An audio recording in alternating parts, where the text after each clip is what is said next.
this brings us into the realm of neuroendocrinology. There's a fascinating relationship between the hormone system and the nervous system. And hormones work in general on slower timescales. The definition of a hormone is a chemical released at one location in the body, goes and acts at multiple locations far away and within the body. Pheromone would be between two bodies. Neurochemicals like dopamine and serotonin tend to work a little more quickly. There are hormones like adrenaline and cortisol that can work very fast, but here I'm referring mainly to testosterone, prolactin. Prolactin tends to be, in men and women, tends to make people kind of lazy and want to take care of young. It tends to throw down body fat so we can stay up late. It's secreted in response to having children. These are all in humans and in animals. There's a very interesting relationship between testosterone and dopamine that speaks directly to what we're talking about now. So dopamine and testosterone are closely related in the pituitary system.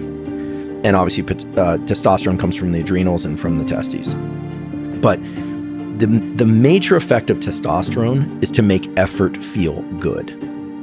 That's what testosterone does. It has other effects too, right? Reproductive effects, androgenizing parts of the body, etc. But it makes effort feel good. The testosterone molecule is synthesized from cholesterol. Cholesterol can either be made into cortisol, a stress hormone, or testosterone, but not both. So you have a limited amount of cholesterol, and it gets diverted towards stress or towards or this pathway where effort feels good. Mm-hmm. That's the pathway you want to get into. The anger pathway, if we were to just kind of play a mind experiment here, the anger eventually is going to divert more of that cholesterol molecule to cortisol and stress, and you will be slowly depleting testosterone. Now, going into this, you'll have plenty of testosterone, but after a couple days, there have been very interesting studies showing that testosterone doesn't necessarily drop with sleep deprivation. That's a bit of a myth. You need it to replenish testosterone. You need sleep to replenish testosterone eventually.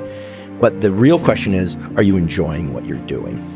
And here the work was, some of the major work on this was done by Duncan French, who runs the UFC Training Center. He did his PhD at UConn Storrs, did a really beautiful PhD thesis looking at the relationship between stress hormones, testosterone, and dopamine. Really interesting work. And the takeaway from all of this is, if you can just convince yourself, or ideally, if you can just enjoy yourself, you are going to maintain or maybe even increase testosterone stores, which will make effort feel good. And to me, aside from neuroplasticity, where everything becomes automatic after this experience, to me, that's the holy grail. When effort feels good, life just gets way better. And we're not talking about achieving the reward. I'm not talking about the end of this thing. I'm talking about the process of it feeling really good.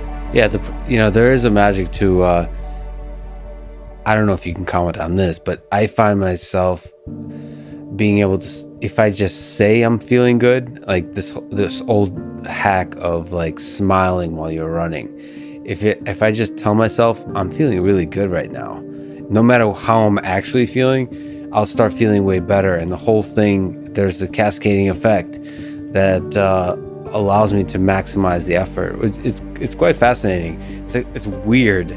Hormones are powerful. The relationship between thoughts and hormones and these physiological things is enormous. I had a colleague that a few years ago, he was dying of pancreatic cancer. And I was interviewing him just because he's an important figure in our community and I was a friend. And there was one day where he told me, he said, I don't want to make it past the new year. And it was crushing for me to hear. And I knew that he had been on some androgen therapy. For a whole set of other things. And I said, have you taken your androgen cream? And he was like, no, I haven't done it. Go get it for me. I have this on film. He takes it, he puts the androgen cream on. I'm not suggesting people take androgens, by the way. 10 minutes later, he says, you know what? I think I want to live into the new year. And I'm going to write 12 letters of recommendation. He went to MIT, by the way. He said, I'm going to write 12 letters of recommendation. And he did. And so there's something about these molecules that in an ancient way, in all organisms, all mammals as far as we know, are linked to the will to live. They're linked to effort and making effort feel good, which has been fundamental to the evolution of our species. I always say people think that the opposite of testosterone is estrogen, but it's not. The opposite of testosterone is prolactin, which makes us feel quiescent and not in pursuit of things, etc. Testosterone makes effort feel good. Estrogen makes emotions feel okay. and they are in mixed amounts in all, people, as I say, of all chromosomal backgrounds. Yeah.